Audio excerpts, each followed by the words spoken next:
Why was her name on a kill list that shouldn't even exist? The question hung in the air, silent as the morning that broke over the base. The sun crawled across the concrete, casting long shadows over hangars and weapon racks, the kind that made the world look like it was holding its breath. Inside the armory, Sarah Martinez sat alone, small frame, steady hands, calm eyes. Her fingers moved over the matte steel of the Barrett .50, disassembling it piece by piece with the patience of ritual. Each part gleamed under the sterile lights. Each motion spoke of precision, habit born from necessity, not pride. She wiped the bolt carrier clean, checked the chamber, the bipod, the scope. Every motion was muscle memory. Nothing about it was rushed, nothing careless. You could tell this was her way of breathing through the noise. Outside, the base was waking. Metal doors slammed, boots hit gravel, orders barked over radios. But in that room, time stood still. They called her quiet.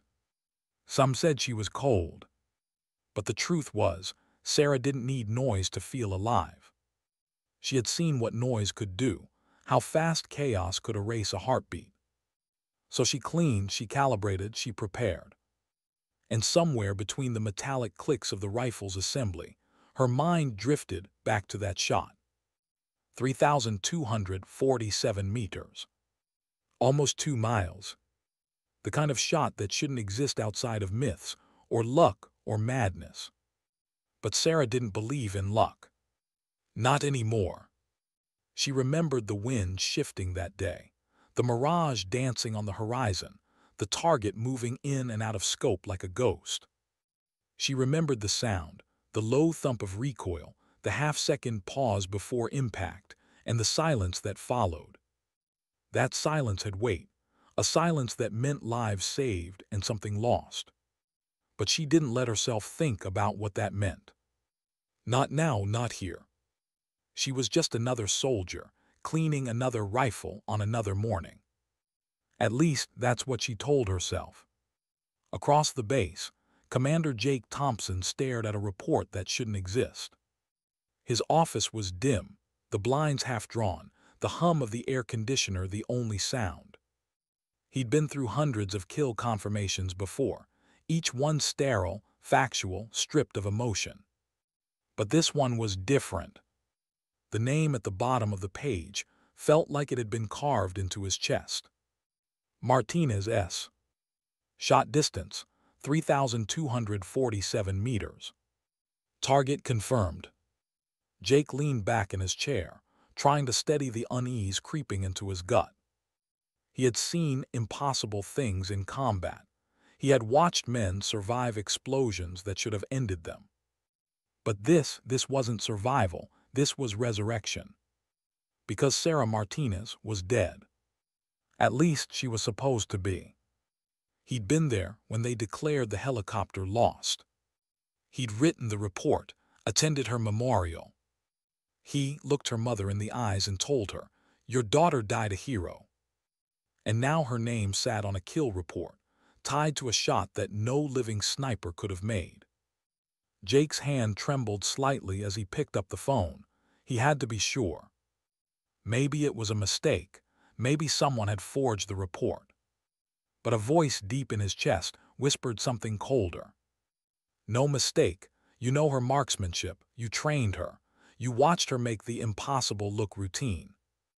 He remembered that last day before the crash, the way she had smiled faintly when he told her to be careful. The way she had hesitated, as if there was something she wanted to say but couldn't. And then the explosion in the desert sky that ended everything. Except maybe it hadn't. Sarah set the freshly cleaned barrel back into place, the sound of metal on metal crisp and final. Her face was unreadable, but her eyes, those calm, ocean-gray eyes, hid more storms than anyone would ever know.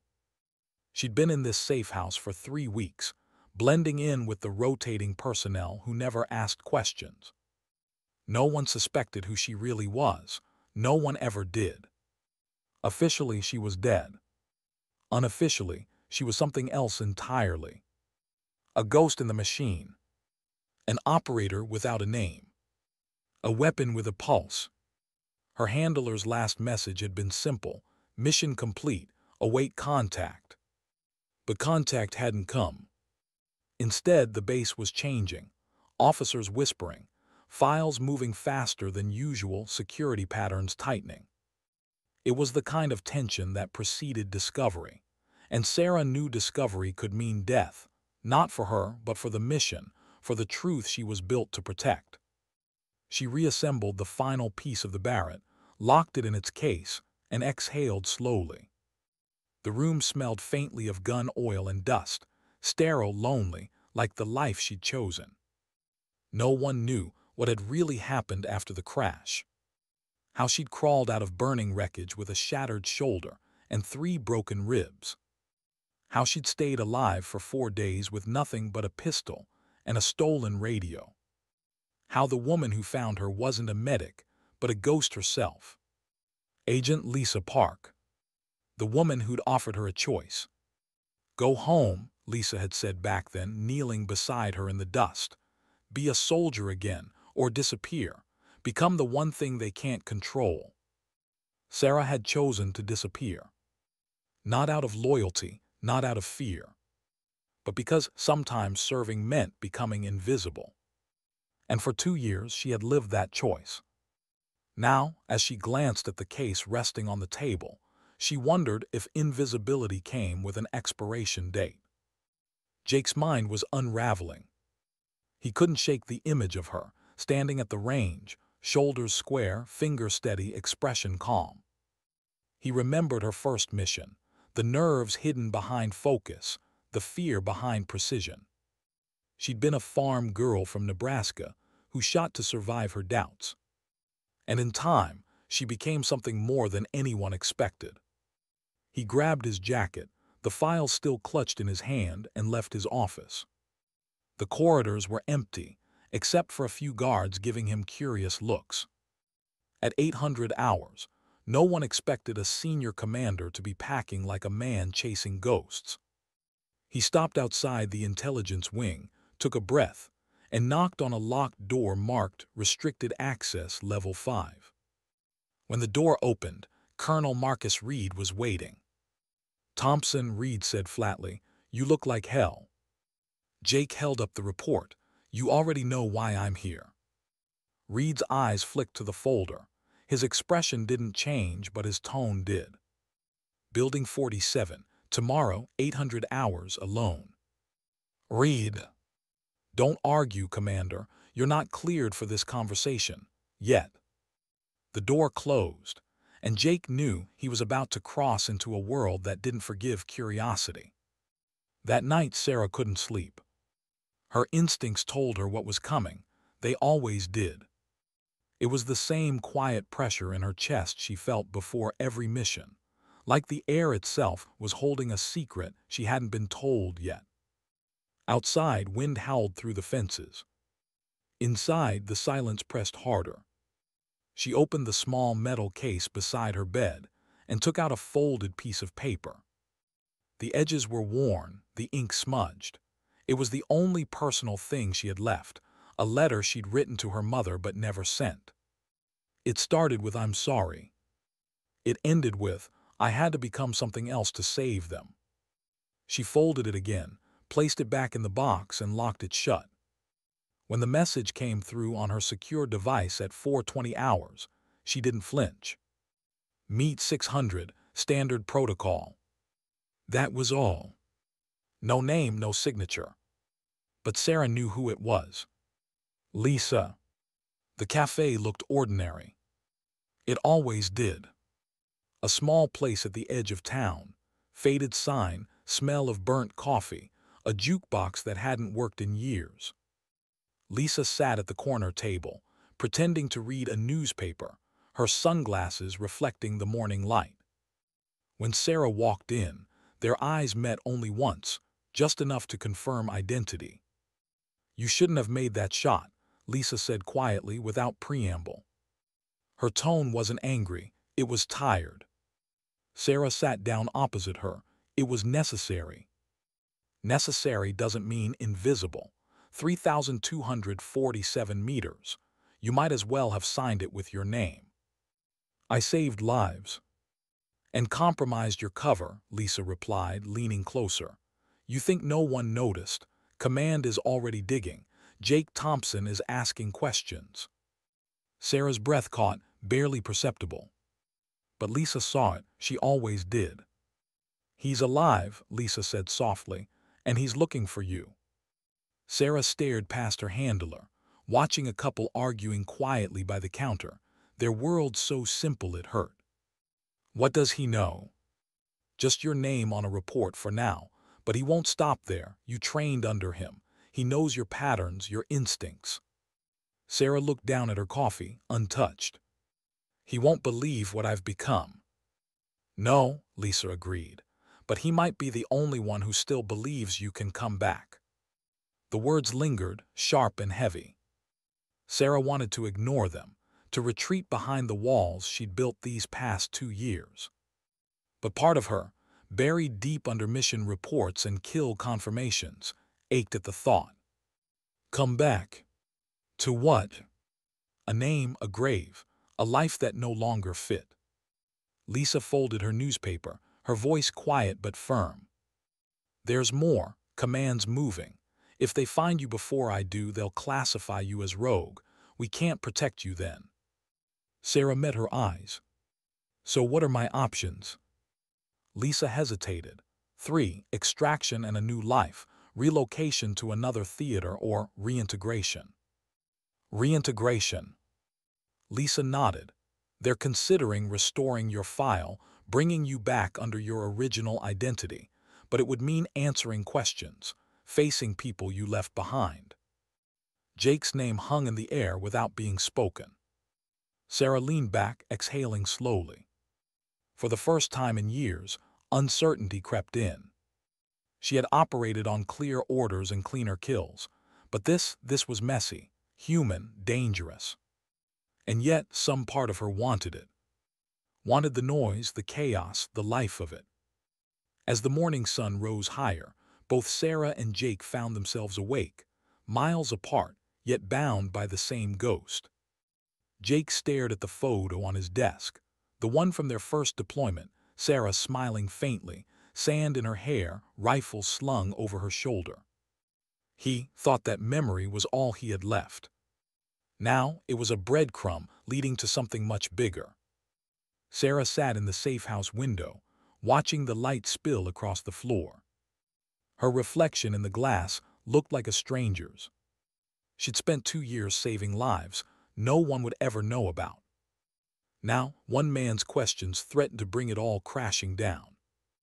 But maybe, just maybe, it was time. Time to stop being a ghost. Time to see what was left of Sarah Martinez. She closed her eyes, whispering to herself a truth she hadn't dared to say aloud since the day she vanished. Sometimes, disappearing is easier than coming home.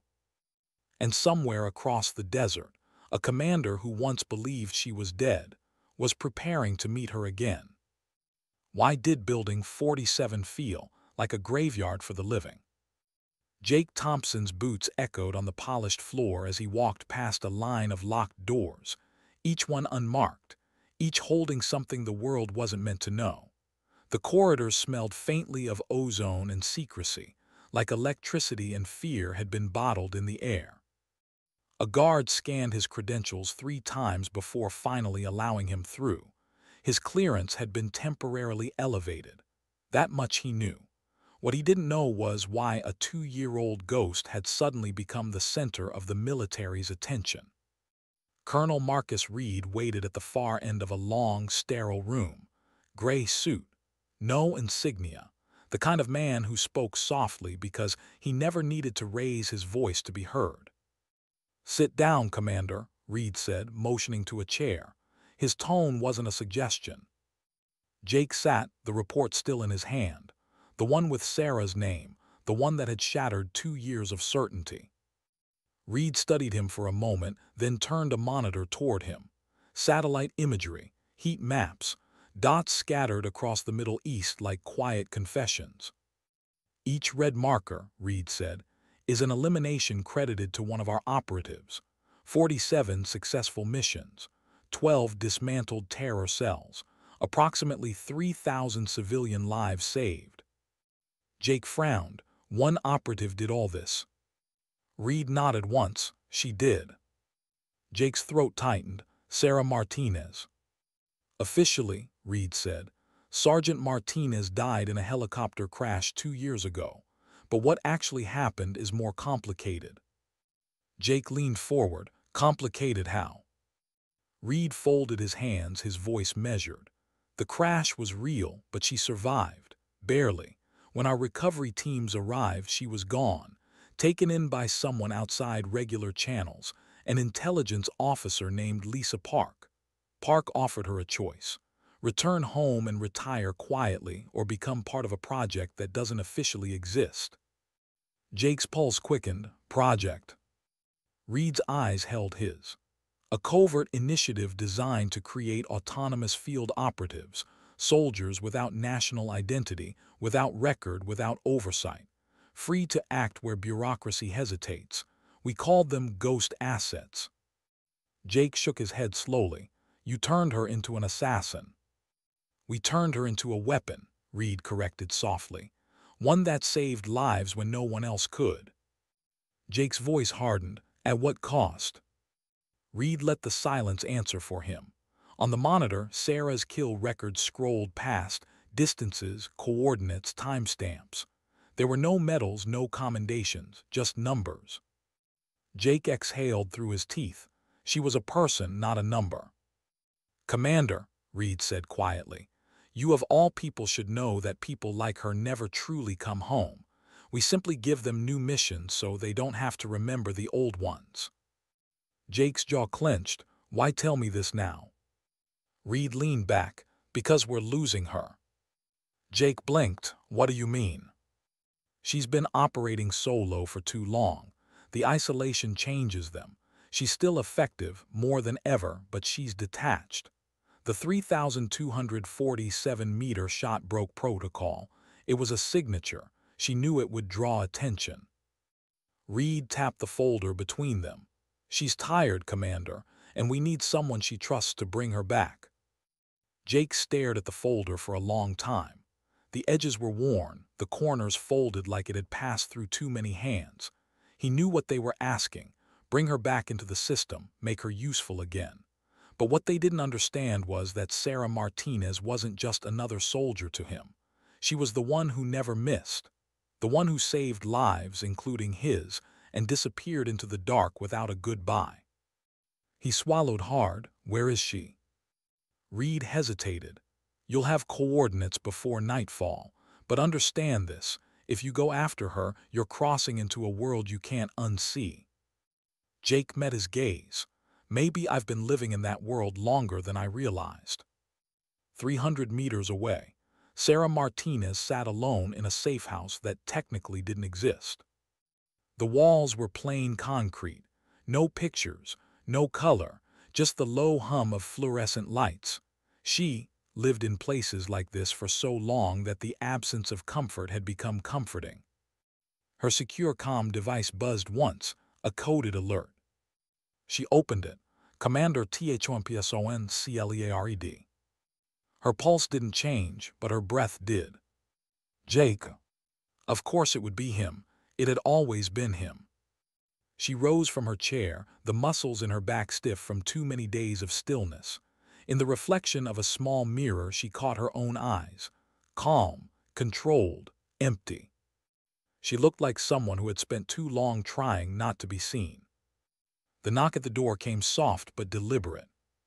She didn't open it immediately. She listened first, the cadence of breathing, the weight of footsteps. It was him. Even his presence sounded disciplined.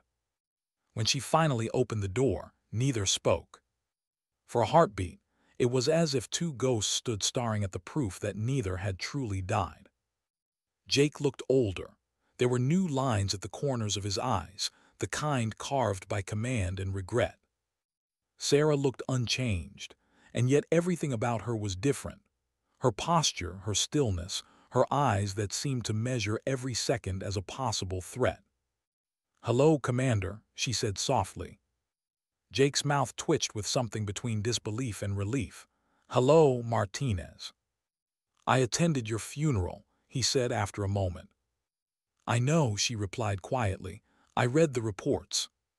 He stepped inside, closing the door behind him. The safe house felt too small for the silence that filled it. For a long time neither spoke. There were too many words between them, some unspoken, some unforgivable. Finally Jake said, "They told me what happened after the crash." Sarah's expression didn't change. "Did they tell you why I stayed gone?" "They said you were given a choice." "I was," she said, "and I chose the one that made sense at the time." Jake studied her face. "Does it still make sense?" Sarah didn't answer. Instead, she walked to the table and opened her rifle case. The Barrett lay inside, impeccably maintained, every surface polished to perfection. "I've made peace with what I've become," she said. "A ghost doesn't need sense, just purpose." Jake took a slow breath. "And what happens when the purpose runs out?" Sarah hesitated. That question had been haunting her for months. The flashbacks came in fragments: heat, sand, smoke. The helicopter spinning, screaming metal, her shoulder shattering as she hit the ground. She remembered crawling through debris, the taste of blood, the sound of distant gunfire. Then the shadow and the smoke. Lisa Park's voice. "You have two choices, Sergeant. Live and disappear or die and be remembered." She remembered how easy it had been to choose disappearance. Because the truth was, she'd already been halfway gone. Jake's voice pulled her back. "They want you to rejoin. They're forming a new unit. You'd lead long-range operations. Officially, you'd have survived the crash. 2 years in rehab, new training, a clean slate." Sarah looked up sharply. "A lie." "A necessary one," Jake said. "It brings you back home." "Home?" She gave a quiet, hollow laugh. "You think there's a home left for people like me?" Jake met her gaze evenly. "Maybe not the one we remember, but something close enough to build from." She stared at him for a long time, trying to find anger, trying to find resentment, but all she found was exhaustion. "I don't belong in that world anymore," she said softly. "Then why are you still here?" he asked. Her eyes flickered. He'd struck something true. "Because disappearing stopped feeling like freedom," she said finally. "It started feeling like punishment." Jake moved closer, lowering his voice. "You know what scares me most, Sarah?" She tilted her head. "What?" "That they built you into something even they don't understand, and that you've started believing you're nothing more than what they made." Her jaw tightened, but her voice stayed calm. "I'm exactly what the world needed me to be." "No," Jake said quietly. "You're what they used you to be. There's a difference." The words hit harder than gunfire. She wanted to argue but couldn't, because somewhere deep inside she knew he was right. The silence between them turned fragile. He broke it first. "They asked me to bring you back, to command the unit, with you as my lead sniper." She looked at him, searching his face for manipulation, for pity. She found neither, just sincerity and a trace of something dangerous: hope. "Why you?" she asked finally. "Because you trusted me once," he said. "Maybe that's enough to start with." She turned away, walking toward the window. The glass reflected two silhouettes, one man chasing redemption, one woman trying to remember what being human felt like. "Trust is a liability in my world," she said. Jake smiled faintly. "Then maybe it's time you changed worlds." The night deepened outside, the horizon fading into black, the kind of black that swallowed stars. Sarah stood in silence for a long time, the hum of the city beyond the safe house faint but present, life continuing for people who didn't know she existed. When she finally spoke, her voice was low, almost a whisper. "You think I can come back from what I've done?" Jake didn't hesitate. "I think coming back isn't about undoing what's been done. It's about deciding what comes next." She turned toward him. In her eyes was something he hadn't seen in 2 years, something fragile and frightening. Hoping. Maybe, she said softly, I'm tired of being perfect at killing. Jake stepped closer, then be perfect at living. Sarah almost smiled, almost. But before she could answer, her comm device buzzed again. One word appeared on the screen. Commander. Her heart stopped. The timestamp showed the message had been sent exactly 37 minutes after Jake's debriefing in Building 47. He saw the screen, their eyes met. She knows, Jake murmured. Lisa, Sarah said quietly, she always knows. The line of duty had just become a circle, one that neither of them could escape without destroying everything they'd built. Outside, the wind began to rise again, whispering through the empty streets, carrying with it a warning neither wanted to hear. They weren't done with ghosts. Not yet. That night, as Jake drove away from the safe house, he couldn't shake the image of her standing in the window, calm, steady, unreachable. He'd spent 2 years mourning a soldier who wasn't dead. Now he was realizing he might lose her all over again, this time not to war, but to the silence war left behind. In his rearview mirror, the lights of the safe house disappeared into the desert dark. And somewhere inside that dark, a woman who was never supposed to exist was making a choice between two impossible lives. For Sarah Martinez, survival had always been about precision. Now, for the first time, it was about purpose. Why did silence still sound like orders? Sarah Martinez sat alone in the dim light of the safe house, the world outside nothing but distant hums and the occasional bark of a dog. She could have been anywhere, Beirut, Kiev, Kandahar. The walls were always the same, cold, gray, and temporary. The message on her comm device still glowed faintly, Commander. She didn't have to decode it, she knew what it meant. Lisa Park was pulling strings again. Sarah rubbed her hands over her face. The skin was rougher now, her knuckles calloused from years of weapon oil and dust. She'd long since stopped noticing the smell of metal that clung to her. When she finally looked up, her eyes caught the mirror. She studied the reflection like she was observing a stranger. The woman who stared back had Sarah's face, but none of her warmth. Her hair was shorter now, practical, her skin a few shades darker from foreign suns. And her eyes, those quiet, steady eyes, had learned to see too much. She thought of the years that had vanished between the helicopter crash and today. Of the nights spent in windowless rooms waiting for coordinates. Of the faces that never made it to memory because remembering got people killed. It had started as survival. Then it became service. Then it became habit. Lisa had trained her to disappear, and she had, efficiently, completely. The first mission came 3 months after the crash. Sarah still had scars on her shoulder, still woke to the sound of rotor blades. Lisa had found her in an abandoned clinic somewhere in northern Pakistan. The woman had moved with the poise of someone who never needed to raise her weapon to prove she could. You're supposed to be dead, Lisa had said, pulling a thin file from her coat. That's the good news. Sarah hadn't asked for the bad news. She'd already lived it. Lisa tossed the file onto the table. Inside were satellite images, names, and one photo, a man holding a child hostage against a crumbling wall. High-value target, Lisa said. Former intelligence liaison gone rogue, selling classified routes to insurgent groups. You know what happens if those routes get out. Sarah had read the details in silence. Then she looked up, her face expressionless. Rain. Lisa smiled faintly. 1,600 meters. The next morning, Sarah had climbed to a ridge overlooking a ruined village.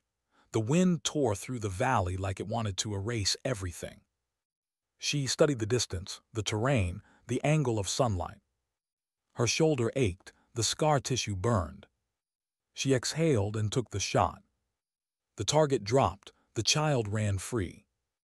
And just like that, Sarah Martinez, The soldier who had died in a crash was reborn as something else. The ghost of Khaled. Jake Thompson sat in his quarters, the same report from Building 47 open on the desk in front of him. He'd read it a dozen times. Every word sank deeper, heavier. He could see the pattern now. The impossible missions, the perfect results, the signature precision that no other sniper in the world could replicate. He once written her evaluations himself, disciplined, focused, unshakable under pressure. But nothing in those reports explained how a soldier could disappear into myth. Jake poured himself a cup of coffee, black and bitter, the way it always was before bad news. He wasn't supposed to contact her yet. The protocol said to wait for authorization, but protocol had already failed her once. He stared at the secure phone on his desk. One call to Reed could change everything. But one call to Sarah could ruin everything.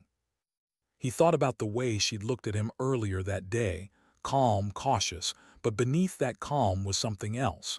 A flicker of recognition, maybe forgiveness. He hadn't expected forgiveness. He didn't even know if he deserved it.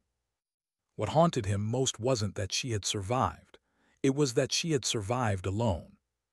Sarah woke before dawn. Her body didn't need alarms anymore. It was trained to the rhythm of tension. The desert wind rattled the window frames, whispering like distant voices. She sat on the edge of the bed and opened the sealed envelope Lisa had left for her before vanishing again. Inside were 3 words. Choose by dawn. And below them, 3 options typed in cold government font. 1. Extraction, civilian identity. 2. Reassignment, new theater. 3. Reintegration, Martinez restored. She read them twice, then again. The irony wasn't lost on her. She spent 2 years killing to protect choices other people would never know existed, and now she was paralyzed by her own. Her mind drifted to Jake, to his voice when he said, "Maybe it's time you changed worlds." To the way his eyes had softened when she said she didn't believe in home. It wasn't the words that stayed with her. It was the tone. The kind of tone that didn't come from duty, it came from someone who still cared. And caring, she'd learned, was dangerous. She walked to the armory section of the safe house and opened the rifle case. The Barrett gleamed like a relic, heavy, honest, unrelenting. She had cleaned it so many times it had become a meditation. She disassembled it slowly, piece by piece, like peeling back the layers of her own life. Each click, each twist, each metallic sigh felt like a confession. The bolt, the barrel, the bipod, the scope. She wiped them clean, then stopped. Her reflection in the scope caught her eye again. For a long time she just stared. It wasn't the reflection that unsettled her. It was what wasn't there. No fear. No hesitation. Just calculation. The kind of focus that had saved lives and stolen hers. She closed her eyes, inhaled deeply, and whispered something she hadn't said in years. "Who are you really?" The silence answered her. Back at the base, Jake sat in a dim briefing room with Colonel Reed. The older man studied him, like a chess piece being moved into position. "She'll come in," Reed said, "eventually." "You don't know that," Jake replied. "I know her type," Reed said. "They never stop fighting, they just change what they're fighting for." Jake's voice sharpened. "You made her disappear." Reed looked at him with the calm cruelty of someone too old for guilt. "She volunteered." Jake stood up. "There's a difference between volunteering and being given no other way out." Reed's expression hardened. "You're out of line, Commander." "Then put me back in it," Jake snapped. "You want her to trust the military again. You can't do that with lies and directives. You do it with honesty." Reed's silence was approval disguised as warning. "Fine. You get one shot at this, Thompson. Bring her in, clean, no noise, no casualties if she resists."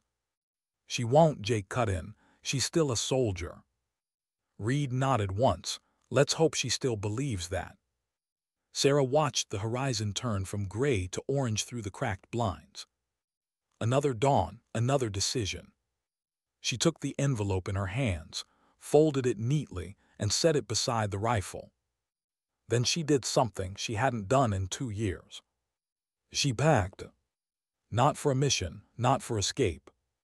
For return. Her movements were deliberate, uniforms folded, sidearm holstered, small knife tucked into her boot. Every motion, a blend of training and hesitation. When she finished, she sat on the edge of the bed, staring at her gear. Coming back means lying again, she murmured. But maybe lies can build bridges when truth only burns them. She stood, adjusted her jacket, and took one last look at the room that had kept her alive. Then she whispered, "Goodbye, ghost." 2 hours later, Jake's phone buzzed. A single message. Rendezvous 900, North Access Road. He exhaled sharply. She'd chosen. The drive felt longer than it was. The landscape rolled past, dry scrub, rusted signs, the skeleton of an old airstrip.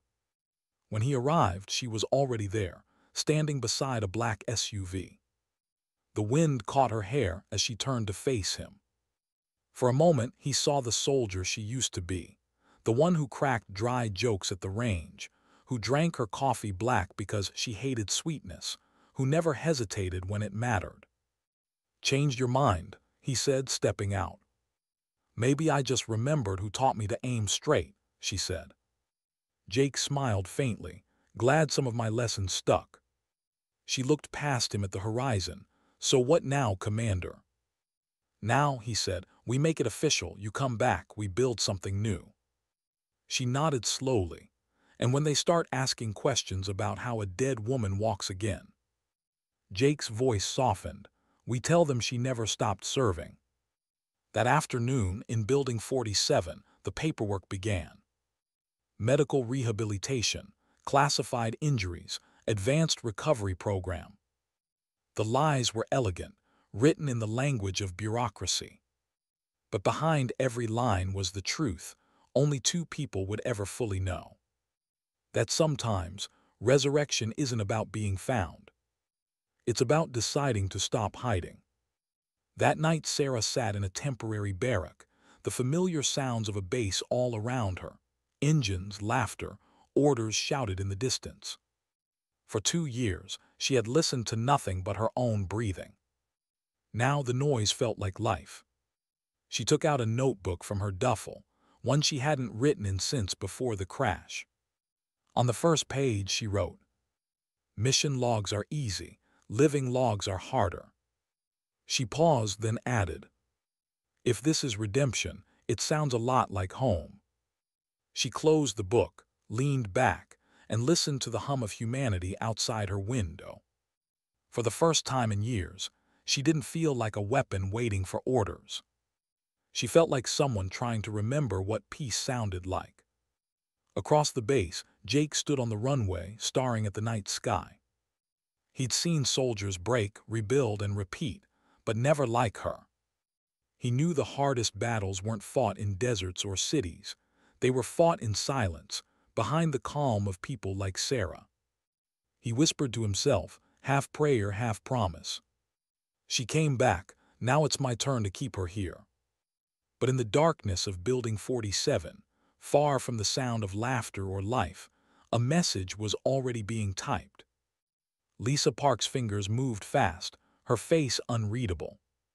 Subject REINTEGRATED. Observation required. She hesitated, then added a final line. Ghost status, temporarily dormant. Then she hit send. Outside, a storm was building in the distance. Why did every welcome feel like surveillance? Sarah stood under the humming lights of the intake bay, while a young medical officer ran through a checklist that sounded more like a script than a diagnosis. Residual pain from the crash. No. Nightmares. Sometimes. Medication. None. The officer nodded, typing briskly. not realizing the woman in front of him had memorized interrogation techniques that could make generals confess. He looked up once, forced a polite smile, and said, "You're cleared for full duty, Sergeant Martinez. Welcome back." Back. The word landed like a weight she didn't know how to hold. As she walked out, the corridors felt smaller than she remembered, too bright, too loud, too human. Every conversation, every laugh echoed like something from a life she'd watched instead of lived. Outside, the afternoon sun struck hard against the tarmac. Jake waited near a jeep, arms folded, the wind pulling at his uniform. When he saw her, the relief was subtle but real. "Cleared?" he asked. "Apparently I'm fit for duty," she said, "or at least for paperwork." "Paperwork keeps the ghosts fed," he replied. For a second she almost laughed, almost. He gestured toward the jeep. "Come on, the team's waiting." The briefing room was too clean, too organized, the kind of space where chaos was planned in neat bullet points. 3 soldiers stood as Jake entered with her: Master Sergeant David Chen, Lieutenant Maria Santos, and Corporal Tommy Williams. They looked at Sarah the way people look at a story they've heard but never believed. Curiosity first, then calculation, then respect held in reserve until proof arrived. Jake kept it short. "Team, this is Sergeant Sarah Martinez. She'll handle precision fire for the unit." No explanation, no backstory, just a fact dropped into the room like a live round. Chen, solid and unblinking, gave a professional nod. Santos offered a quick smile that didn't quite reach her eyes. Williams grinned easily. "Sniper, huh? Good to have someone who can hit what I can't see." Sarah returned the nods, her posture perfect, her heartbeat steady. But inside she cataloged everything: Chen's disciplined breathing, Santos's subtle skepticism, Williams's attempt to diffuse tension. Old habits, old survival. Jake started the briefing, outlining an operation profile: hostage recovery drills, extraction timing, comm protocols. Sarah listened but also watched the room the way she used to watch wind currents, looking for threats, angles, vulnerabilities. When it ended, Jake said, "Range in 1 hour. Let's see how the team functions together." The firing range smelled of cordite and dust. Targets stood half a kilometer away, heat shimmer blurring their outlines. Chen adjusted demolitions gear at the edge of the field. Santos checked signal uplinks. Williams organized med packs. Sarah unfolded the Barrett like she was introducing an old friend. Jake watched from behind the protective glass. He'd seen hundreds of snipers shoot. None moved like her. She lay prone, lined up the scope, exhaled once. The rifle thundered. The round tore through wind and distance, and center punched the target dead middle. Then another. And another. Every shot landed within an inch of the last, rhythm precise, unhurried, terrifyingly calm. When she rose, brushing sand from her uniform, Williams let out a low whistle. "Rehab program, my ass." Santos tried to hide her astonishment behind professionalism. "I've never seen lead corrections that fast." Chen just said, "We're in good hands." Sarah said nothing. She simply reloaded, safety-checked, and packed the rifle as if the demonstration hadn't happened. Jake met her outside the bay. "You always did know how to make an entrance." She glanced at him. "I wasn't aiming to impress." "You did anyway." "I was aiming to remember." That night in the barracks, Sarah lay awake listening to the sound she'd forgotten. Footsteps in the corridor, distant laughter, the clatter of metal bunks. It should have been comforting. Instead, it felt like a language she no longer spoke fluently. From across the hall came faint music, Santos humming under her breath. Someone told a joke. Williams laughed too loudly.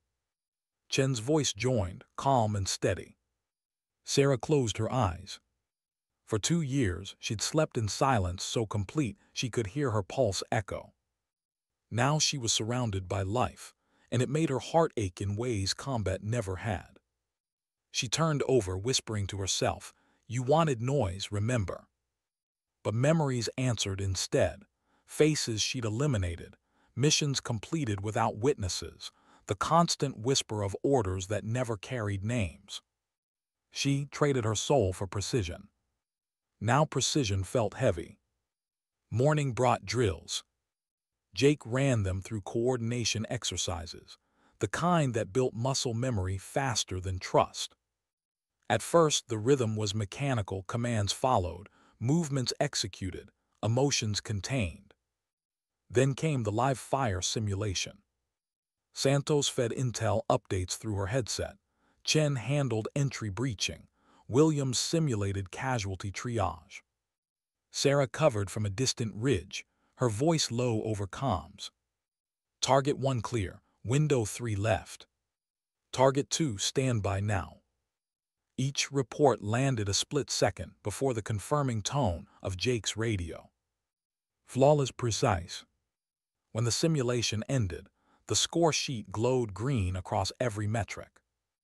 Jake dismissed the team, then caught Sarah's arm gently. "You're still reading the wind before the rest of us even breathe," he said. She shrugged. "Old habit." "You call that habit, I call it instinct." Instinct's just memory that never learned how to die. Her voice carried no bitterness, only fact. Jake watched her walk away and realized she wasn't boasting, she was confessing. Days turned into weeks. The unit began to function like a single organism, efficient, wordless, lethal. Chen learned to trust Sarah's calls without asking how she knew. Santos stopped double-checking her coordinates. Williams started leaving coffee on her table before missions. Little gestures, quiet acceptance. But with each success, Sarah felt a pressure building inside, a kind of guilt she didn't have vocabulary for. Because every victory here reminded her of ghosts elsewhere. One evening after training, she found Jake in the observation tower overlooking the base. He was staring out over the runway, the setting sun carving red light across his face. "You ever wonder," she asked, "if we're just training for the next mistake?" Jake smiled without turning. "You're not the only one who thinks too much." "I'm serious. Every mission feels like practice for regret." He looked at her then, tired eyes honest. "Maybe that's what keeps us human. Regret's the proof we still care who we hurt." Sarah studied him for a long moment. "And if regret stops hurting?" "Then we become what they built you to be," he said quietly. "And I don't ever want that for you." Later, alone in her quarters, Sarah opened her old field journal again. She flipped past blank pages until she reached one dated from her covert years. In fatting ink she'd written, "Silence is safer than attachment." She stared at it for a while, then drew a single line through the sentence. Below it she wrote, "But safety isn't living." She closed the book and felt something shift, a small, uncertain spark, like the first breath after surfacing. The team's first real mission came sooner than expected. An Allied convoy in Eastern Europe had gone dark. Intelligence hinted at a mercenary ambush. Extraction was needed before the hostages were moved. Timing 48 hours. Jake briefed them in a low-lit room that smelled of stale coffee and urgency. Maps covered the table, tension covered everything else. Sarah listened, eyes tracing the terrain lines. Open plains, thin cover, long sightlines. Her kind of battlefield. When the briefing ended, Jake looked around the table. "Questions?" Chen shook his head. Santos adjusted her headset. Williams cracked his knuckles. Sarah simply said, "Wind direction." Jake almost smiled. "Always the detail." "Details keep people alive," she replied. The deployment was silent, rotors cutting through night, hearts synchronized to fear and adrenaline. As they approached the drop zone, Sarah glanced across the cabin. Santos mouthed a prayer. Williams tapped a rhythm on his knee. Chen checked his detonators with calm precision. Jake caught Sarah's gaze. For once, no orders passed between them, only understanding. They landed 20 kilometers east of the compound. Cold wind, frozen dirt, the smell of iron. Sarah set up on a ridge, while the others moved into position below. Through her scope, the compound unfolded, guard towers, vehicles, flickering fires. She adjusted the scope until every heartbeat inside those walls felt measurable. Martinez, Jake whispered over comms, "We're in position." "Copy," she said. "You're clear for entry in 10. 10 minutes, 10 eternities." Her finger hovered over the trigger, calm as stone. When the first guard crossed into her crosshairs, she hesitated, not from doubt but from awareness. Every shot now carried witnesses. No longer ghosts, no longer alone. "Engage," Jake said. The rifle thundered once. Then again. Then the chaos began. Through it all, Sarah's breathing stayed steady, her mind detached yet present, balancing somewhere between the woman she was and the ghost she'd been. When the final explosion marked extraction success, Jake's voice came through. "All friendlies clear, hostages secured."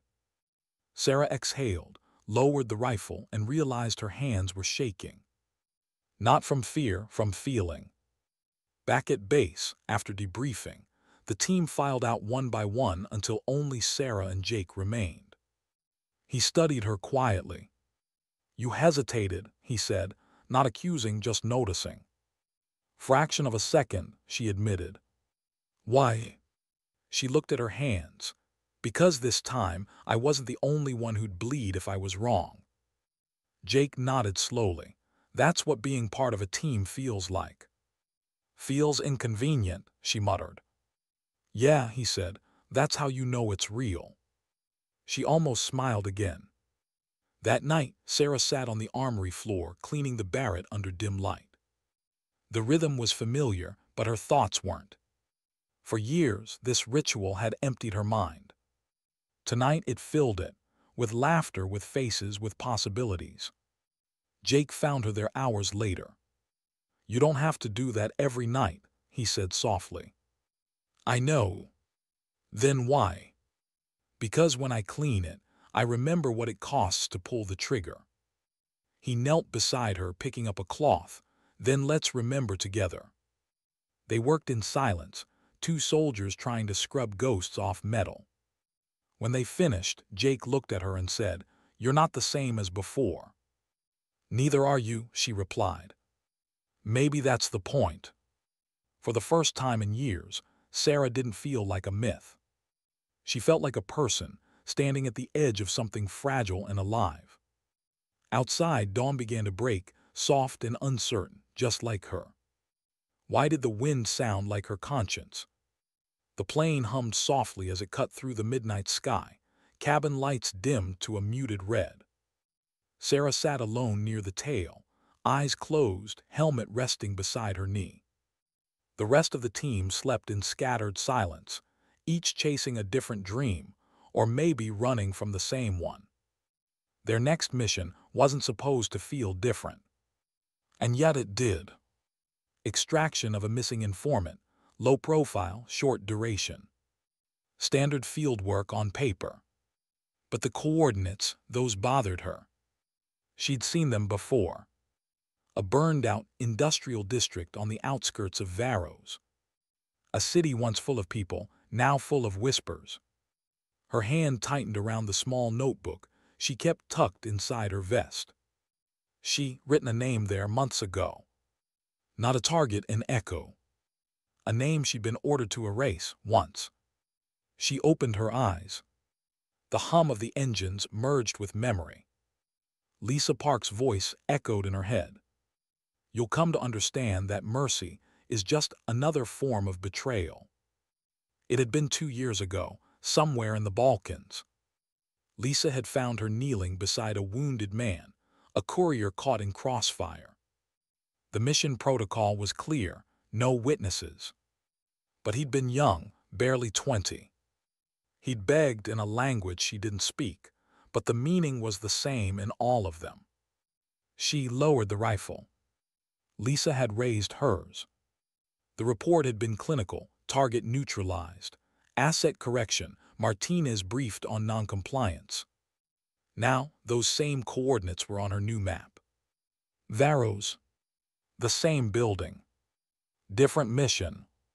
Jake's voice cut through the static of her thoughts. 15 minutes out. Everyone gear up. Chen tightened straps across his chest. Santos checked her comm frequencies.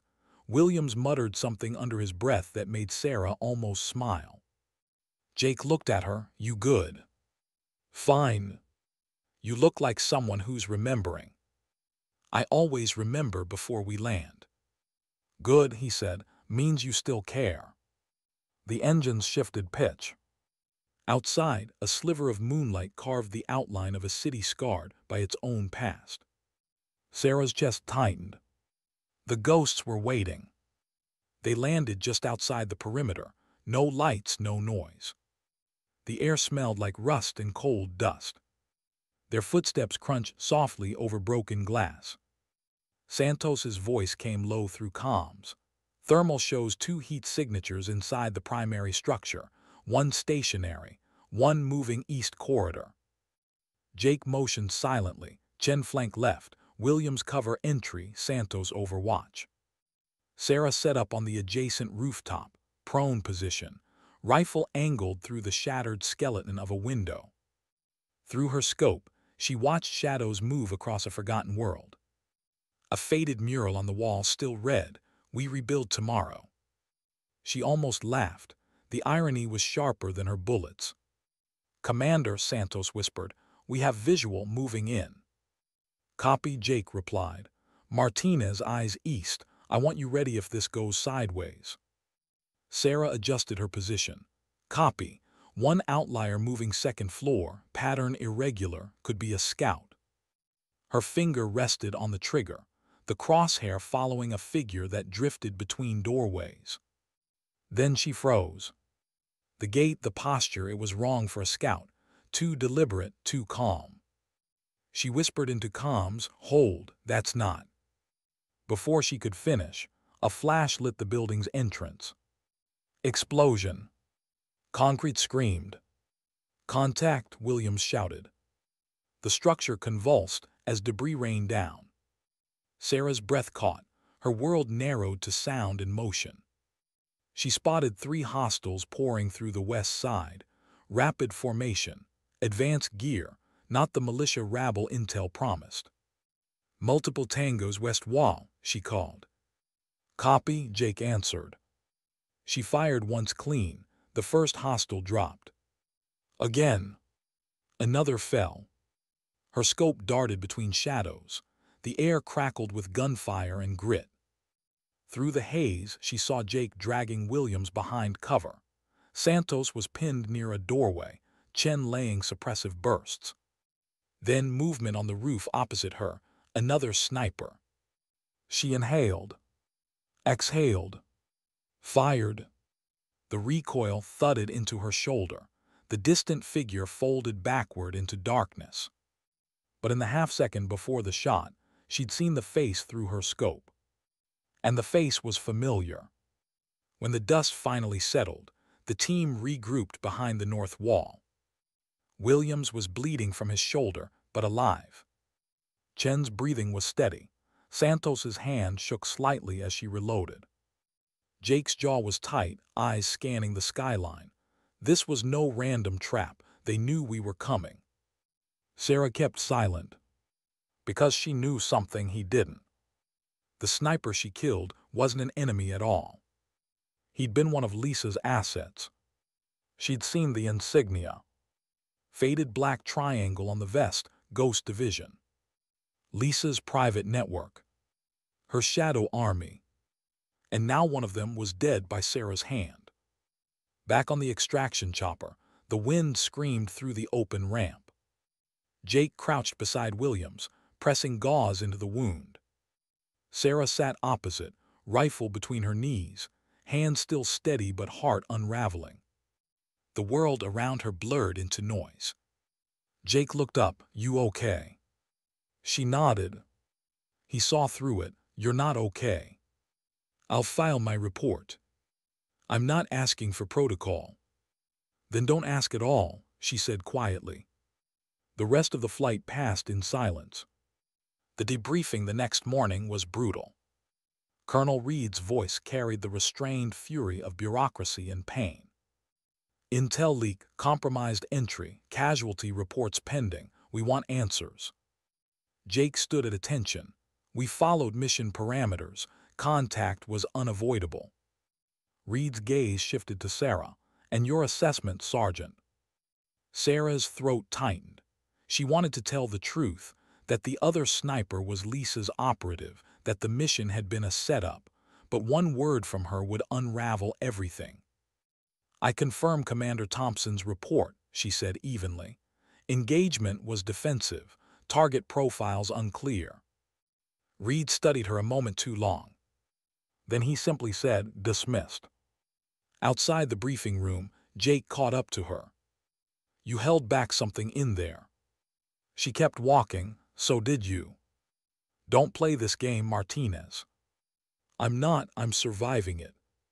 He grabbed her arm gently, forcing her to stop. "Talk to me." She turned, eyes fierce.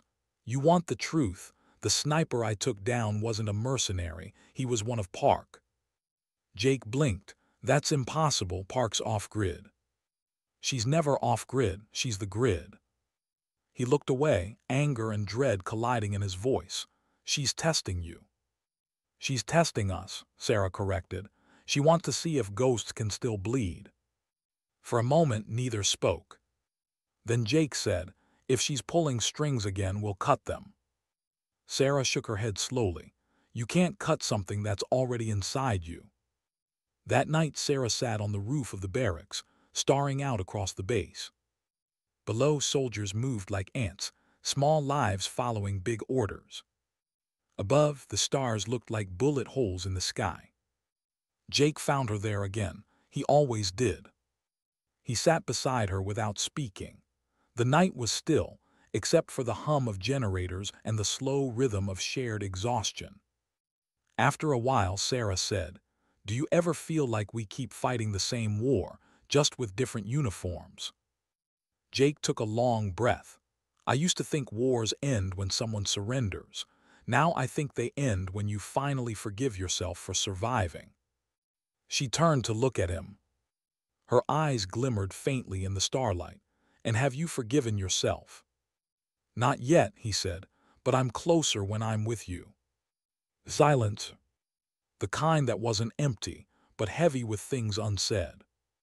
The next morning brought orders. Reassignment to a secondary base for recovery and evaluation, which in military language meant suspicion.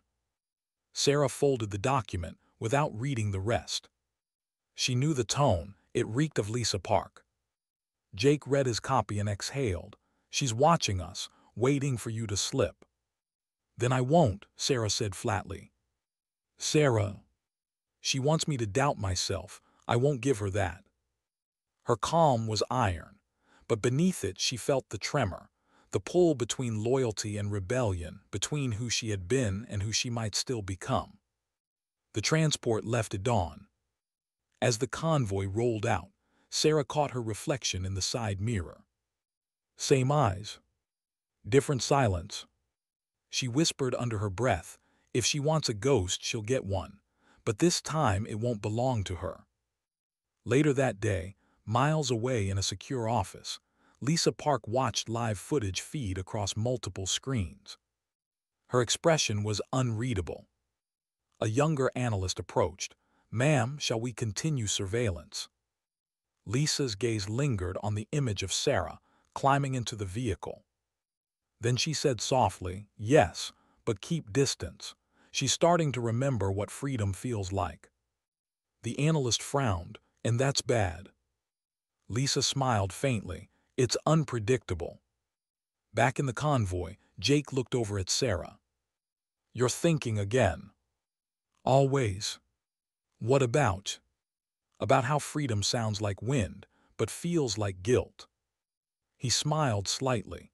Then maybe guilt's the price for getting it right this time. Sarah stared ahead, the road stretching endlessly before them. She wasn't sure what right looked like anymore. But for the first time, she wasn't aiming for orders. She was aiming for peace. As dusk fell, the convoy disappeared into the horizon. Metal, dust, and echoes of two soldiers who'd stopped being weapons and started becoming people again. But somewhere, far beyond that fading light, the past was already moving toward them. And this time it wouldn't knock. Why did every sunrise feel like an interrogation light? The transport convoy rolled through gray mist toward the new base, engines rumbling like low thunder. Sarah sat in the back seat, hands clasped, eyes fixed on nothing. Jake was beside her, flipping through a folder of briefings he'd already memorized. Neither spoke, they didn't need to. Silence had become their language, safer than honesty, easier than hope. Ahead, the horizon broke into fences and floodlights. Camp Harper, a temporary operations hub carved into a forgotten valley. Everything about it smelled provisional, like trust that wouldn't last. The debriefing began the moment they arrived. Dr. Riley Mann, behavioral assessment officer, ran the session. Young, composed, the kind of civilian who believed science could categorize pain. "Your readjustment metrics are impressive," Mann said, scanning Sarah's file. "But we still need to evaluate your cognitive responses under stress." Sarah kept her expression flat. "You mean, make sure the ghost doesn't glitch?" Mann blinked. "We don't use that term." "I do," Sarah said quietly. "Makes the paperwork honest." Jake coughed into his hand, half smile, half warning. Mann decided not to pursue it. When the session ended, he asked one last question. "If you were given an order that conflicted with your own judgment, what would you do?" Sarah met his gaze. Whose judgment built the order? He hesitated. "That's your answer," she said and walked out. Outside, wind whipped dust across the tarmac. Jake caught up. "You didn't make that easy."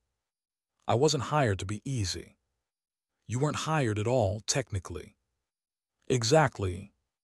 They walked toward the hangars, the late sun burning amber across steel and sand. Jake stopped, turned toward her. "You ever think maybe coming back was a mistake?" She looked past him at the horizon. "Every day, but mistakes have a way of becoming homes when you run out of others." Night brought rain, rare in that region, cold and thin like static. Sarah sat in the armory, the Barrett laid open before her. She wasn't cleaning it tonight. She was studying it, as if waiting for it to confess. Each component gleamed under fluorescent light. Barrel, bolt, trigger assembly. Simple, predictable, honest. Humans weren't. Her comm unit vibrated. Unknown frequency. No signature. She hesitated, then answered. The voice on the other end was soft, precise, and all too familiar. "Hello, Sarah." Her chest tightened. "Lisa." "You sound tired," Lisa said. "I sound alive. You still collecting ghosts?" "Only the ones who forget who created them." Sarah's pulse steadied. "Why now?" "Because you're drifting, and because you killed one of mine in Varos." Silence. Rain pattered against the metal roof. Lisa's tone stayed calm. "You think you left my program. You didn't. You just changed uniforms." "I'm done being your experiment," Sarah said. "You're never done. You're imprinted." Sarah closed her eyes. "What do you want?" "Truth," Lisa replied. "There's a file at Harper, Vault 7, Access Level Omega. You'll find your real debrief there, the one you were never meant to see." Before Sarah could respond, the line went dead. By morning, the rain had stopped, but the air felt heavy, electric. She moved through the base like a ghost through familiar walls. Vault 7 was beneath the operations wing, restricted, double-locked, guarded by routine and complacency. She bypassed both. The retinal scanner blinked green. Old codes still worked. A quiet thrill of fear moved through her. Inside, rows of servers hummed softly, the smell of ozone thick in the air. She found the terminal, labeled G-Division Archives. Command lines, password prompts, then data. Video logs, mission reports. And one file tagged, Project Resurrection/Asset S013. She clicked. The footage filled the screen. A younger version of herself lay unconscious in a med bay, oxygen mask, IV lines, half her body burned. Lisa Park stood beside the bed. Voice on the recording. Subject S013 sustained catastrophic trauma. Recommends psychological reconstruction using behavioral override conditioning. Lisa looked directly into the camera. Authorization granted. Begin protocol. Then came flashes of her own face under strobe light, electrodes on temples, whispered commands looping through speakers. You are not Sergeant Martinez. You are Asset S013. Purpose replaces memory. Sarah's breath hitched. She scrubbed forward, another clip, this time months later. Lisa again. Memory partition stable. Subject no longer responds to civilian identity triggers. Recommend full deployment. She slammed the keyboard. The screen froze on her own blank stare, the eyes of someone alive but not awake. For a long moment she couldn't move. Then she whispered, "You didn't save me. You rewired me." Footsteps echoed down the hall. "Jake." He stopped in the doorway, confusion flickering across his face as he saw the frozen footage. "Sarah, what is this?" She turned toward him slowly. "My resurrection file." He stepped closer. "You shouldn't be here. Neither should the woman in that video." Jake scanned the footage, realization spreading like frost. "They reprogrammed you." "They erased me," she said. "Every kill I made under her command wasn't duty, it was design." He rubbed a hand over his face. "Jesus Christ." She pulled a drive from her pocket, downloading the evidence. "I'm exposing it." Jake's voice rose. "If you leak this, they'll bury you again permanently." "Then at least it'll be my choice this time." He caught her wrist. "Don't do this alone." She looked at him, eyes sharp, vulnerable. "You can't protect me from ghosts." "Maybe not," he said, "but I can stand between them and you." Alarms triggered above them, shrill, mechanical, inevitable. "Security breach detected." Sarah ejected the drive, slipped it into her jacket. "Too late," she said. They sprinted through corridors as lights flashed red, radios crackling orders. Outside, rain began again, harder this time, like the sky was trying to erase everything. They reached the vehicle bay, dove into a jeep, and tore down the service road toward the outer perimeter. "Where?" Jake shouted over the wind. "Somewhere quiet," Sarah said. "Somewhere Park won't expect me to be human." They didn't stop until dawn, when the valley gave way to a stretch of dry riverbed. Dust rose behind them like smoke. They parked beneath an overpass, the concrete scarred with old graffiti. Jake killed the engine. The world fell silent except for their breathing. He looked at her. "You have the file." She held up the drive, proof of what I was, of what they did. "And now?" She stared at it. "Now I decide if exposing them is worth destroying everyone who still believes in us." Jake leaned back, exhaustion lining his voice. "You think truth fixes things?" "No," she said, "but lies rot them." They camped there through the day, taking turns on watch. When night came, Sarah lit a small fire from dry brush. Its glow flickered across their faces, both carved by war and waiting. Jake said softly, "When I first saw you cleaning that Barrett, I thought you were unbreakable." "I was," she murmured. "That's the problem." He studied her, then asked, "What do you want now?" She poked at the fire with a stick, sparks rising. "A life that isn't borrowed, a silence that isn't ordered." Jake nodded. Then start with tomorrow, choose something small and real. She looked at him, tired smile forming. Like what? Like breakfast, like breathing without a mission number attached. For the first time she laughed, quiet, genuine, startled at the sound of it. The laugh faded into a whisper. Maybe ghosts can laugh after all. Far away, in a bunker lined with monitors, Lisa Park watched the satellite feed. A drone's infrared view showed two heat signatures beside a small fire under the overpass. An aide turned to her. Orders, ma'am. Lisa's eyes narrowed. Observe only, don't engage. The aide hesitated. She has the file, she knows. Lisa's expression softened, almost proud. Good, she was meant to know. The project was never about control, it was about choice. She reached for the console and paused the feed. The frozen image of Sarah glowed faintly on the screen. Let's see what freedom makes of her. Back beneath the overpass, the fire burned lower. Sarah leaned back against the jeep, head tilted to the night sky. She whispered to herself, almost like a prayer. They built a machine, but somehow it learned to feel. Jake heard her but didn't interrupt. He simply said, then maybe it's time the machine rewrote its own orders. The wind carried his words into the darkness. Neither of them knew that by morning, every satellite above would be watching that spot. But for now, in that small pocket of night, two soldiers sat beside a dying fire. And for the first time, neither felt alone. Why did silence always come before the storm? The fire had burned down to gray dust. Sarah woke before the sun, cold air cutting through her jacket. Jake was still asleep, one arm over his chest, the lines on his face deeper than she remembered. For a fleeting second, she almost believed they were ordinary, two travelers sharing dawn. Then the wind shifted, and the hum of a drone whispered across the sky. She was up instantly, scanning the horizon. Jake, she said quietly. He stirred. Yeah.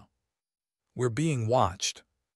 He followed her gaze, saw the blinking red eye above the clouds. Park. Sarah nodded. She's not going to shoot, not yet. So what's her play? She wants the file, Sarah said, and she wants to see what I'll do with it. Jake rubbed his eyes. Then let's decide before she does. By mid-morning, they reached a forgotten fuel station on the desert highway. Sarah connected her drive to a cracked terminal inside the station's office. The screen flickered to life, grainy blue light painting their faces. Files filled the display, mission logs, psychological conditioning sequences, entire chains of command. It was enough to bring down every covert branch involved in the Ghost Division. Jake whistled softly. You could burn the whole house down with this. Sarah's fingers hovered over the upload command, and every soldier who ever worked under it would go with it. Half of them don't even know they're ghosts. He studied her profile, the stillness, the control, the ache hiding behind precision. You're trying to save them, he said. I'm trying to save what's left of me, she replied. The cursor blinked. Upload/cancel. She didn't press either. Outside, a dust storm began to build, swallowing the highway. Through the haze, another vehicle approached, civilian jeep, tinted windows, no markings. Sarah reached for her rifle. Jake peered through binoculars, one driver female. Sarah's stomach sank. It's her. Lisa Park stepped out of the vehicle like she was arriving for a meeting, not a reckoning. No armor, no weapon visible. Only that calm, surgical composure Sarah remembered too well. She walked forward until she stood 10 meters away, wind whipping her hair across her face. Hello, Sarah. Still playing God? Sarah asked. Lisa's eyes softened. Still pretending you aren't my proof of concept. Jake positioned himself slightly in front of Sarah, instinctively protective. Lisa smiled faintly. You must be the conscience she keeps alive. No, Jake said, just the witness. Lisa tilted her head. Then witness this. Everything you think you uncovered, every recording, every protocol, it was meant to be found. We needed you to see it. Sarah's voice went cold. You conditioned me to kill. You erased my name. And yet here you are, thinking, feeling, choosing. That was the experiment, Sarah, to see if autonomy could survive obedience. Spare me the philosophy, Jake muttered. Lisa turned her attention fully to Sarah. Do you think freedom comes without origin? You were built for precision, but you evolved beyond control. That's not a failure. That's creation. Sarah's grip on the rifle tightened. You don't get to call what you did creation. Lisa's expression flickered, something almost like regret. Maybe not, but tell me, Sarah, if I hadn't rebuilt you, would you even be alive to hate me now? The question hung like smoke. Sarah didn't answer, because part of her knew the truth. Lisa had saved her body, even if she'd buried her soul to do it. The storm roared louder, sand spiraling around them like 1,000 small knives. Lisa raised her voice over the wind. You have two paths. Hand me the drive and I end the program quietly. You walk away free, or leak it and watch a dozen innocent assets hunted as traitors. Jake looked at Sarah. She's bluffing. Lisa shook her head. Am I? She held out a small transmitter. On its tiny screen, live satellite feed of base personnel. Chen, Santos, Williams, their unit. Coordinates flashing. Jake's heart dropped. You've got eyes on them. Lisa nodded. Failsafe protocol. If this goes public, the system wipes every remaining ghost. Collateral erasure. Sarah's pulse pounded in her ears. You'd kill them just to bury your mistake. I'd preserve the balance, Lisa said softly. Freedom always costs blood. The question is whose? Sarah stared at the drive in her hand, the wind clawing at her jacket, her mind splitting down the fault line between justice and protection. Jake whispered, Sarah, whatever you decide, you won't decide it alone. For a heartbeat, everything slowed. The storm, the sound, even breath itself. She saw flashes in her mind. Santos's laughter over cheap coffee, Williams's grin after every mission, Chen's quiet loyalty. Faces that believed she was simply one of them. Lisa stepped closer. You can't save them all, Sarah, but you can save yourself. Sarah looked up, eyes steady now. No, she said. I already tried living as your machine. I'd rather die as their mistake. She tossed the drive into the sand. Lisa's eyes widened. And Sarah fired. The bullet shattered the transmitter in Lisa's hand, sparks spraying into the storm. For a second, no one moved. Then alarms echoed from Lisa's Jeep, self-destruct trigger counting down. Jake grabbed Sarah's arm. Move. They dove behind the fuel station as the Jeep exploded, fire twisting up into the storm. Debris rained like burning rain. When the dust settled, Lisa was gone, no body, no trace. Only her voice, faint through Sarah's earpiece. You just forced my hand, Sarah. The program cleans itself now. Static silence. By nightfall, they reached a ridge overlooking Camp Harper. It burned below them, plumes of black smoke rising from what had been their base. Missiles had struck with surgical precision. Sarah's throat closed. She did it. Jake's face hardened. She wiped them out. Sarah lifted her scope, scanning for movement. Through the flames, she saw figures running, base personnel scrambling, medics hauling the wounded. Not all gone, not yet. We can still get them out, she said. Jake turned to her. If we go down there, we're targets. Then so be it. They drove into chaos, sirens, firelight, screaming metal. Sarah moved like instinct incarnate, guiding survivors through smoke, cutting through fallen beams, shouting names that felt like prayers. She found Santos first, limping but alive, Williams beside her, bloodied. Where Chen? Sarah demanded. Still inside. She ran before Jake could stop her. The command building was half collapsed, fire roaring through shattered walls. Inside, Chen was pinned beneath a steel beam. "Hold on," she said, straining to lift it. He looked at her with grim calm. "You shouldn't have come back." "I'm not leaving you." He smiled weakly. "Ghosts never do." With one final push, she freed him. Jake appeared, dragging Chen toward the exit. They burst into the open, just as the roof caved in behind them. Outside, air sirens wailed. Santos and Williams helped pull Chen onto a transport truck. Sarah stood, covered in soot, staring at the burning base. Jake approached, voice hoarse. "They'll come for us now, for all of us." She nodded. "Then we make them regret it." Hours later, under the dark edge of the mountains, the survivors regrouped, 6 soldiers and the ghosts of 100 others. Sarah sat apart, rifle across her knees, watching the fire fade in the distance. Jake joined her quietly. "They're safe for now." "For now isn't peace," she said. "It's a start." He looked at her, searching her face. "What's the plan?" "Expose the truth anyway," she said. "But on our terms. We find where she's running her command from. We end it at the source." Jake nodded. "Together." She turned to him. "You don't have to follow me into this." "I know," he said. "That's why I will." For the first time, she didn't argue. Somewhere deep underground, far from the flames, Lisa Park stood before a bank of screens displaying red alerts. "Containment breach," an aide said. Lisa's face was unreadable. "Ma'am, the surviving assets." "Let them run," she interrupted. "Run. They'll lead us to every name that still believes they're free." She turned off the main monitor. Her reflection looked back at her, tired, proud, haunted. "Every creation tests its maker," she murmured, "but not every maker survives the test."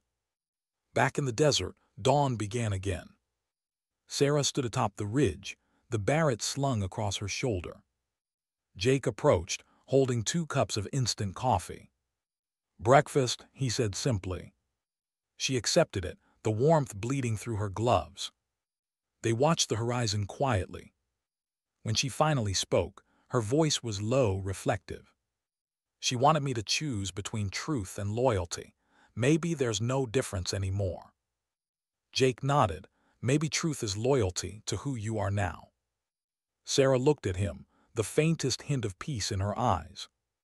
"For the first time, I think I know what I'm fighting for." "What's that?" he asked. She turned toward the sun, rising over the ashes of Camp Harper.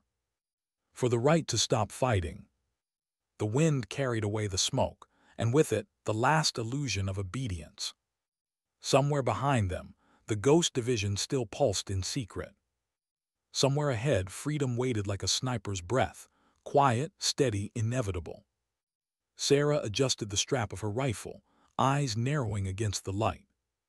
"Let's finish what they started," she said. And together, they walked toward the line where the desert met the dawn. Why does the end always sound like the beginning? The desert was still when they started moving again, Sarah at the wheel, Jake beside her, the others asleep in the back.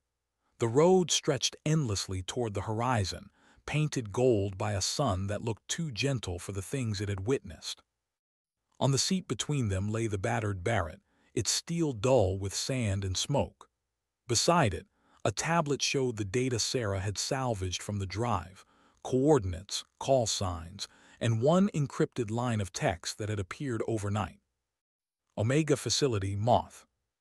Jake had studied it for an hour before speaking. "Moth," he said, "what is that?" Sarah's voice was low. "The place where the light burns everything that flies too close." By evening, they reached the mountains, a scarred range of black stone and hidden tunnels. Somewhere inside was the command core of the Ghost Division, the Moth Facility. They left the jeep at the valley's mouth and hiked the rest on foot. The air smelled of rain that would never fall. Santos limped behind them, her legs still in a brace. Williams carried a medical pack twice his size. Chen walked silently, pale but determined. They weren't soldiers anymore. They were witnesses carrying a single story to its end. Jake stopped near a ridge, thermal scans. Sarah checked her scope. Minimal movement, automated defenses only. Lisa's cleared the deck. "Expecting us," Jake said. Sarah nodded, "Always." Inside the facility was a cathedral of machines, rows of servers pulsing with cold blue light, humming like heartbeats in steel. Dust floated through beams of white. The quiet was sacred, almost mournful. At the far end stood a glass wall, and beyond it, Lisa Park. She didn't turn as they entered. Her reflection in the glass showed the faintest smile. "You came." Sarah raised her rifle but didn't aim. "You made sure I would." Lisa faced them fully now. No weapon, just exhaustion. "You think this place is a prison, it's a mirror. Everything you hate about it lives inside you too." Jake stepped forward, "Shut it down." Lisa studied him. "You still believe in shutting things down. I believe in finishing them properly." Her hand moved across a console. A dozen screens lit up behind her, faces of operatives around the world. "Every one of them carries the same code you do, Sarah. Behavioral ghosts, trigger phrases embedded in memory. If I die, the failsafe activates. They'll all forget who they are again." Sarah froze. "You're lying." Lisa shook her head. "You think I'd risk the world's balance on faith? I built continuity. You pull the trigger, they disappear into obedience again." Jake's jaw tightened. "And if we do?" "Then I broadcast this." She gestured to another screen, footage from Camp Harper, classified missions, every secret the military ever buried. "The world learns what you've done. Every soldier's name becomes a scandal. Tell me, which truth do you want?" For the first time, Sarah felt the weight of every choice pressing down like gravity. She lowered her rifle slightly. "You created monsters." Lisa's voice softened. "I created survivors. You gave them a reason to question. That's what evolution looks like." Sarah looked through the glass, at the woman who had both destroyed and defined her. "If you believe that, then let me prove it." Lisa hesitated. "How?" Sarah stepped forward. "Give me the control code." Lisa frowned. "Why would I?" "Because you built me to obey, so obey me now." For a heartbeat, something cracked in Lisa's expression, pride dissolving into something close to sorrow. "You really did surpass your design," she whispered. She typed a sequence into the console. A single keycard ejected with a hiss. "This disables the failsafe," Lisa said quietly. "But once you use it, everything here, data, systems, me, will erase permanently." Sarah took the card. "Then that's what freedom costs." Lisa stepped closer to the glass, her voice almost tender. "When they ask what you were, what will you tell them?" Sarah met her eyes, alive. Then she turned and slid the card into the main terminal. The alarms began instantly. Red lights pulsed. System purge initiated. Lisa stood perfectly still on the other side of the glass, watching her empire unravel in silence. Jake shouted over the noise, "We've got to move." Sarah hesitated, eyes locked on Lisa. The older woman pressed a hand to the glass, calm, almost proud. "Go," she mouthed. The glass fractured outward, scattering light. Sarah reached out instinctively, but the blast door sealed between them. Lisa Park vanished in white fire as the moth facility began to collapse. They ran through corridors collapsing behind them, heat and dust swallowing every breath. Santos tripped, Williams pulled her up, Chen covered their flank, coughing blood. At the final exit, a beam gave way above them. Jake shoved Sarah through first, then the rest of the team. She turned back. Jake. He was still inside, half buried under debris, trying to free his leg. The ceiling groaned again. "Go," he yelled. "I'm not leaving you." She pushed back into the smoke, braced the beam, dragged him free with everything she had left. Together they stumbled out into the night, just as the mountain exhaled flame. They collapsed in the dirt, coughing, shaking, alive. Behind them, the moth facility burned from the inside out, its own heart consuming itself. Dawn crept over the ruins like mercy, arriving late. The survivors sat in stunned silence, staring at what once was. Chen's arm was in a sling, Santos's eyes rimmed red, Williams's hands wouldn't stop trembling. Jake lay back, chest rising slow. "You did it," he said hoarsely. Sarah shook her head. "She did in her own way." He looked at her. "You still think she deserved mercy?" "I think she finally understood it." They both watched the smoke thin into the morning sky. Days passed. News feeds buzzed quietly, but nothing leaked. The world moved on, oblivious. Whatever remained of the Ghost Division had erased itself clean. The survivors were reassigned under different names. Santos back to logistics, Williams to medical, Chen to quiet retirement. Sarah declined reassignment. She stayed until the final debrief, signed nothing, asked for no commendation. Jake found her on the airfield the morning she left. "You could stay," he said. "And be what?" "Anything you want." She smiled faintly. "That's the first time anyone's ever said that to me." He stepped closer. "You know I wasn't just following orders with you." "I know," she said softly. "That's why it mattered." They stood in silence as the wind moved across the runway, carrying the smell of dust and jet fuel and unspoken things. Finally, she reached into her pocket and handed him the drive, empty now, wiped clean. "For when they ask what happened," she said. "What should I tell them?" "Tell them the ghosts learned how to stop haunting." She started walking toward the waiting transport. He called after her, "Sarah, what will you do now?" She turned just once, sunlight catching the faint scar on her cheek. "Live like I was never built." Then she was gone, just a silhouette fading into the light. Weeks later, Jake received a single envelope with no return mark. Inside was a photo. Sarah standing in a small coastal village, wind in her hair, children playing in the background. On the back, in neat handwriting, "For the first time, I missed on purpose." He smiled through the ache in his chest, folded the photo carefully, and slipped it into his jacket. Far away, under another sunrise, Sarah sat on a pier watching the sea. The world moved around her, vendors' laughter, gulls circling the water. No orders, no codes, just sound and life. She ran her fingers along the wood, feeling the pulse of waves beneath it.